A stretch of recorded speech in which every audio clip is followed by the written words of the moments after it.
میرے بھائیوں اور بہنوں، دنیا میں انسان جب پیدا ہوتا ہے تو وہ بالکل جاہل ہوتا ہے۔ ان کو ذرا یہاں سے ہٹا پلیز۔ اللہ تعالیٰ فرماتے ہیں واللہ اخرجکم من بطون امہاتکم لا تعلمون شیئا، ہم تمہیں دنیا میں جب لے کر آئے تم کچھ بھی نہیں جانتے تھے، زیرو ہوتا ہے۔ اس کے مقابلے میں باقی جتنی مخلوق ہے وہ انڈے سے نکلی یا پیٹ سے نکلی، وہ انتہائی تعلیم یافتہ ہوتی۔ اس کے لیے قرآن کی دوسری آیت، ہمارے لیے میں نے آیت پڑھ کے سنائی لا تعلمون شیئا، تم کچھ بھی نہیں جانتے تھے۔ باقی مخلوق کے لیے اللہ تعالیٰ نے آیت سنائی ربنا الذی اعطی کل شیء خلقہ ثم ہدی، رب وہ ہے جو پیدا کرتا ہے ہر شے کو اور اسے علم دیتا ہے، اسے ہدایت دیتا ہے۔ چیونٹی کتنی چھوٹی سی ہوتی، اس کا انڈا اس سے بھی چھوٹا ہوتا اور اس کی پیدائش ایک اندھیر سوراخ میں ہوتی، لیکن اس کو لائن، اور صرف 1 سینٹی میٹر دیکھ سکتے، اس سے آگے وہ دیکھ نہیں سکتے۔ اسے لائن بنانا کون سکھاتا؟ اسے باہر شربت کا قطرہ گرے تو خوشبو سونگ کر وہاں پہنچنا اسے کون سکھاتا؟ سانپ کو ڈسنا کون سکھاتا؟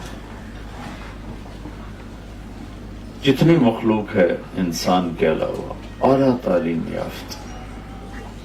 آج پہلا دن ہے، چوہا اپنے گھر سے نکلا، سامنے بلی نظر آئی بھاگ کے اندر، اس کو تو پتہ ہی نہیں یہ کیا چیز ہے، کیسے اس سے پتہ چلا کہ یہ دشمن ہے اور یہ میری جان کو خطرہ ہے۔ ربنا الذی اعطی کل شیء خلقہ ثم ہدی، پھر ان کا علم اتنا طاقتور ہے کہ ان کے علم میں غلط فیڈنگ کوئی نہیں، ان کے اندر صحیح علم ہے۔ آپ شیر کے آگے گھاس رکھ دیں، وہ بھوکا مر جائے گا، بیٹھا بیٹھا گھاس نہیں کھائے گا۔ آپ بکری کے آگے گوشت رکھ دیں، وہ بیٹھے بیٹھے بھوک سے مر جائے گی، نہیں کھائے گی۔ اس کے اندر کا سسٹم بولتا ہے کہ یہ میری غذا نہیں، میرا پرہیز۔ یہ سارے مرد بھی بیٹھے ہیں، عورتیں بھی، کئیوں کو شوگر ہوگی، شوگر والے کے سامنے مٹھائی رکھو، دیکھو کیسے کھاتا، اپنے آپ کو تسلی دے گا آج ایک گولی ود کھا رہا ہوں، خود ہی تسلی دیتا ہے۔ تو عقاب کو اونچی اڑان کون سکھاتا؟ مچھلی کو تیرنا کون سکھاتا ہے؟ تھنوں میں دودھ کون بناتا ہے؟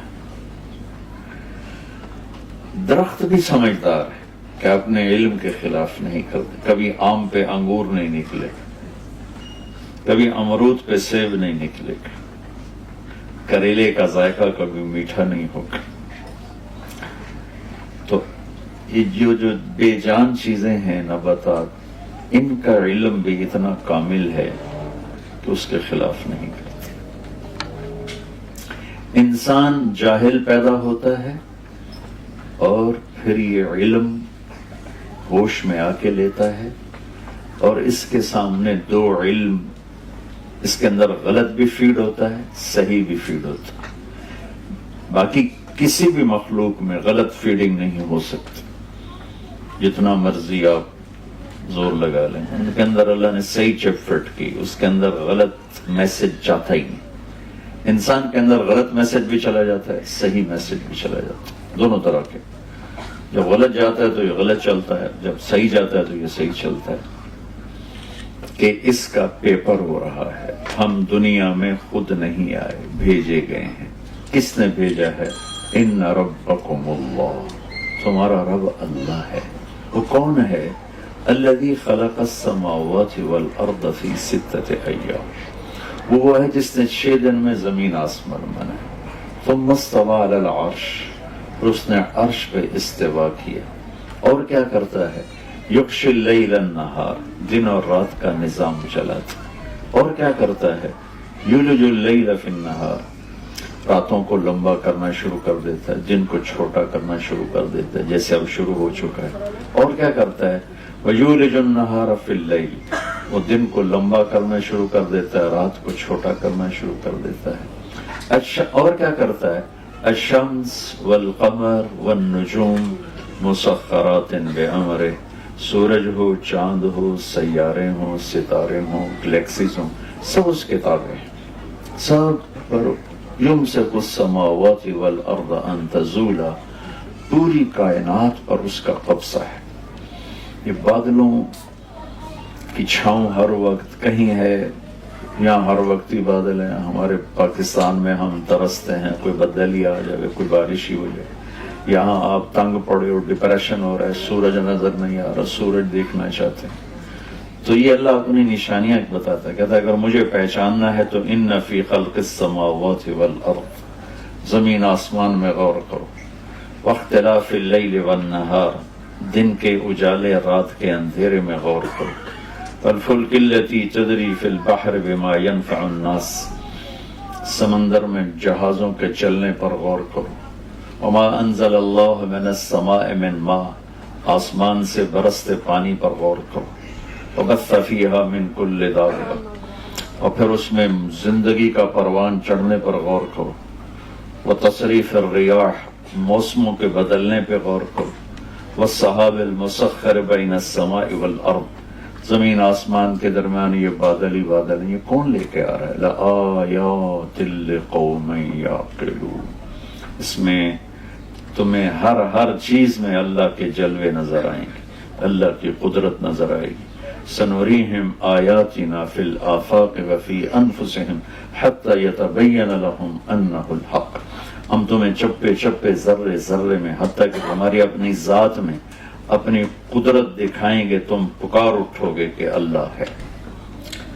تم رہ نہیں سکتے اس کے بولے بغیر، کوئی ہے، اللہ ہے. ذالکم اللہ ربکم الحق. اور اللہ ہمیں سمجھانے کے لیے مختلف طرز قرآن میں اختیار کرتا ہے. امن جعل الارض قرارا، یہ زمین کس نے بچھائی؟ اللہ سوال اٹھاتا ہے. وجعل خلالها انہارا، اس میں دریا کون لے کر آیا؟ وجعل لها رواسی، پہاڑ کس نے گاڑے؟ وجعل بین البحرین حاجزا، میٹھے اور کڑوے پانی کو جدا کس نے کیا؟ اِلٰہٌ مع اللہ، ہے کوئی اللہ کے سوا؟ یہ طرز ہے سمجھانے کا. امن خلق السماوات والارض، یہ زمین آسمان کو کس نے بنایا؟ وَأَنزَلَ لَكُم مِّنَ السَّمَاءِ مَاءً، یہ آسمان کا پانی کس نے برسایا؟ فَأَنبَتْنَا بِهِ حَدَائِقَ ذَاتَ بَهْجَةٍ، یہ چاروں طرف درخت ہی درخت، پھل پھول غلے، یہ کس نے سارے کیے؟ مَا كَانَ لَكُم مَّن تُنبِتُوا شَجَرَهَا، ایک درخت تو پیدا کر کے دکھا. اِلٰہٌ مع اللہ، ہے کوئی اللہ کے سوا؟ پھر اسی کو ایک اور انداز میں، أَلَمْ نَجْعَلِ الْأَرْضَ مِهَادًا، کون ہے اللہ کے سوا جس نے زمین کو بچھایا؟ والجبال اوتادا، جس نے پہاڑوں کو گاڑا ہو. وخلقناکم ازواجا، جس نے تمہیں مرد عورت میں تقسیم کیا ہو. وجعلنا نومکم سباتا، جو نیند لے کر آیا ہو. وجعلنا اللیل لباسا، جو رات کو چادر بنا کے تمہارے اوپر تان دے اور رات کو لباس بنا دے. کون ہے؟ وجعلنا النہار معاشا، دن کو کاروبار کے لیے بنانے والا کون ہے؟ وبنینا فوقکم سبعا شدادا، اوپر 7 آسمان بنانے والا کون ہے؟ یہ سارے قرآن کے انداز ہیں جس سے اللہ تعالیٰ یہ ہمیں بتانا چاہتا ہے کہ تمہارا پیدا کرنے والا اللہ ہے، اور اس پیدائش کے پیچھے ایک مقصد ہے، وہ ہے لِيَبْلُوَكُمْ أَيُّكُمْ أَحْسَنُ عَمَلًا. ہم یہ دیکھیں گے کہ تم میں زیادہ خوبصورت عمل کر کے کون آتا ہے. انسان کے اندر حسن کی طلب ہوتی. یہ گاڑیاں جو آج کھڑی ہیں، آج سے 50 سال پہلے تو ایسے نہیں تھی. جو گھر آج بن رہے ہیں آج سے 50 سال پہلے ایسے نہیں تھے. جو لباس آج بن رہے ہیں آج سے 50 سال پہلے ایسے نہیں تھے. کہ انسان خوبصورتی کے پیچھے دوڑتا ہے. تو اللہ نے اسی کو سٹیٹس بنا دیا، ایکم احسن عملا، ہم دیکھیں گے تم میں زیادہ خوبصورت عمل کون کرتا ہے۔ یہ پیپر ہو رہا ہے، عمل بھی کرنا ہے، خوبصورت بھی کرنا ہے، لیکن زیادہ نمبر وہ لے گا جس کا عمل خوبصورت ہوگا چاہے تھوڑا ہوگا، اور جس کا زیادہ ہو لیکن حسن نہیں ہے۔ تو میں اس کو واضح کرنے کے لیے ایک واقعہ سنا تھا۔ تبوک کے موقع پر آپ نے فنڈنگ کی، روم سے لڑائی تھی، 30,000 کا لشکر تھا، تو بہت زیادہ مشکل وقت تھا، تو آپ نے کہا فنڈ جمع کر۔ تو عمر رضی اللہ تعالیٰ عنہ ہمیشہ کوشش کیا کرتے تھے کہ میں ابو بکر سے کسی طرح آگے نکل جاؤں، وہ موقع ہی نہیں بنتا تھا۔ ان دنوں ابو بکر غریب تھے اور عمر مالدار تھے، تو عمر کے جی میں آیا کہ آج کا دن ہے میں ابو بکر کو پیچھے چھوڑ سکتا ہوں، ورنہ نہ اس سے پہلے ہوا نہ بعد میں ہوگا۔ تو انہوں نے اپنے مال کا 2 حصے کیے، آدھا لے کر آئے، آدھا چھوڑ کے آئے۔ ابو بکر رضی اللہ تعالیٰ عنہ فقیر تھے، وہ سارا اکٹھا کر کے ایک پوٹلی لے کر آئے۔ اب دونوں کیا کہ جو چیریٹی ہے سامنے پڑی ہوئی ہے، ابو بکر اتنا ہے، عمر اتنا ہے، لیکن جو حسن ابو بکر کے مال میں ہے وہ عمر کے مال میں نہیں، کہ ابو بکر تو جھاڑو پھیر کے لے آئے اور عمر آدھا کر کے لائے۔ تو یہاں سوال یہ بنتا ہے عمر کتنا لائے ہو؟ وہ کہتے 10,000۔ ابو بکر تم کتنا لائے ہو؟ وہ کہتے 1,000۔ تو ابو بکر کی ہار تھی، عمر کی جیت تھی۔ موقع کا سوال بھی یہی ہے، لیکن آپ نے سوال ہی بدل دیا، جو بنتا ہی نہیں، ہزاروں بنتا ہی نہیں۔ یہ لوگ فنڈنگ کرتے ہیں تو جب کوئی پیسے لکھاتا ہے تو اسی تک ہی رہتے ہیں نا، وہ جو میرے 100 پاؤنڈ لکھو، میرے 200 پاؤنڈ لکھو۔ کبھی کسی نے پوچھا ہے اور پیچھے گھر میں کتنے پڑے ہیں؟ وہ اگلے کی بھی واپس لے لے گا، تجھے تو چور لگ دو، میرے اگلی بھی واپس کر۔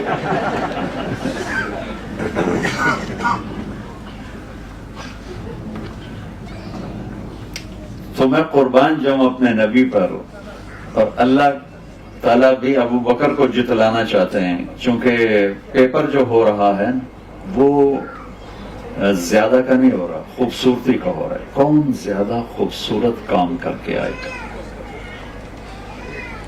تیز تیز پڑھی ہوئی 10 رکعت سے 2 رکعت اچھی طرح پڑھی ہوئی اللہ کو زیادہ پیاری لگتی۔ تو اب میرے نبی کا سوال سنو، جو اس موقع پہ بظاہر بنتا ہی نہیں لیکن ہے ہی وہی موقع کا سوال۔ آپ نے کہا عمر پیچھے کیا چھوڑ کے آئے؟ ما ترکت لأہلک یا ما خلفت۔ حضرت عمر پہلے ایسے کھڑے تھے، پھر ایسے ہو گئے۔ انہوں نے کہا بھئی عمر تو گیا، اس سوال سے ہی سمجھ گئے کہ عمر تو ہار گیا۔ تو پہلے بڑے جوش میں کھڑے تھے، پھر ایک دم ڈھیلے ہو گئے۔ تو بڑے ایسے ہی ٹھنڈے سے لہجے سے کہا، ان کو اسی وقت خبر ہو گئی کہ اللہ کا نبی نے مجھے ہرا دیا۔ تو بڑے ایسے ہی ٹھنڈے سے لہجے سے، یا رسول اللہ آدھا چھوڑ کے آیا ہوں، آدھا لے کے آیا، آدھا گھر والوں کے لیے چھوڑا ہے، آدھا لے کے آیا۔ ابو بکر ما خلفت ما ترکت لأہلک، تو کتنا چھوڑ کے آئے؟ ان کا ترکت اللہ و رسولہ، میں تو وہاں اللہ اس کے رسول کو چھوڑ کے آیا ہوں، باقی سارا کچھ لے کے آیا۔ تو اب ابو بکر کا اتنا تھا وہ اتنا ہو گیا، اور عمر کا اتنا تھا وہ اتنا ہو گیا۔ تو عمر کہنے لگے ابو بکر لن اسبقک ابدا، میں تجھ سے آگے کبھی نہیں نکل سکتا۔